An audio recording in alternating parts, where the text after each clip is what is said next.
what would your advice be to help, reverts or brothers to evaluate what are the things that they can, continue with, and how to kind of harness those positive aspects into Islam?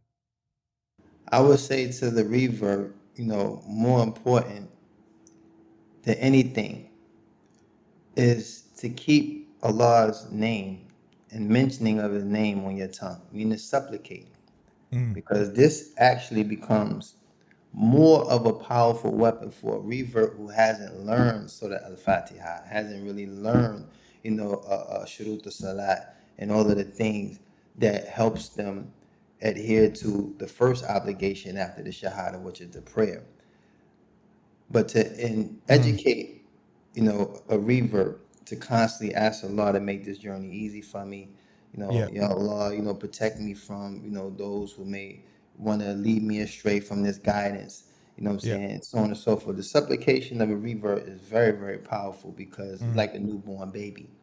You know what Yeah. I'm saying? You're at your most vulnerable state all over again, regardless of what age you may enter the fold of Islam, whether you're in your 20s, your 30s, your 40s, your 50s, your Mm. 60s, it doesn't matter. The moment you enter the fold of Islam, all of your previous deeds have been forgiven Yeah. and you're purified.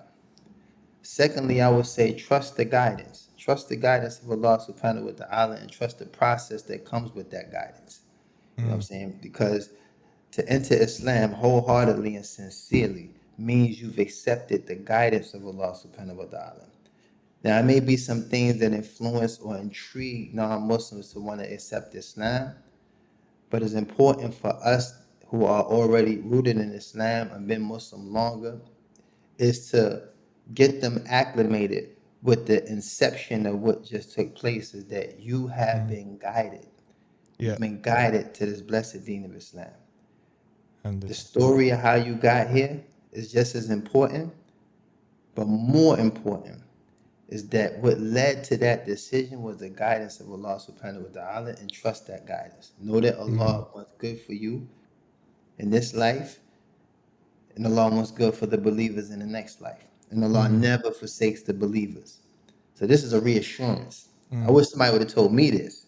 You know what I'm saying? When I became Muslim, but Yeah. alhamdulillah, Allah put a lot of things in my heart that inclined me to want to seek knowledge, to surround myself with Muslims who feared Allah and Mm. who are rooted in seeking knowledge. So these things acted as a security for me, and this became the company I kept. This became the environment that I frequent in.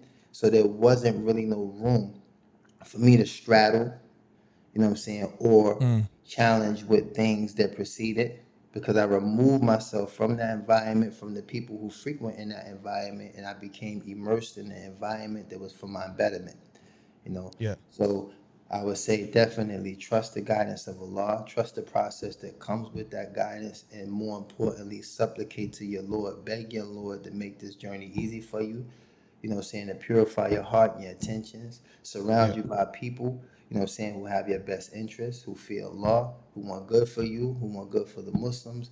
All of these supplications are very, very powerful and very valid for someone who's new to the religion of Islam.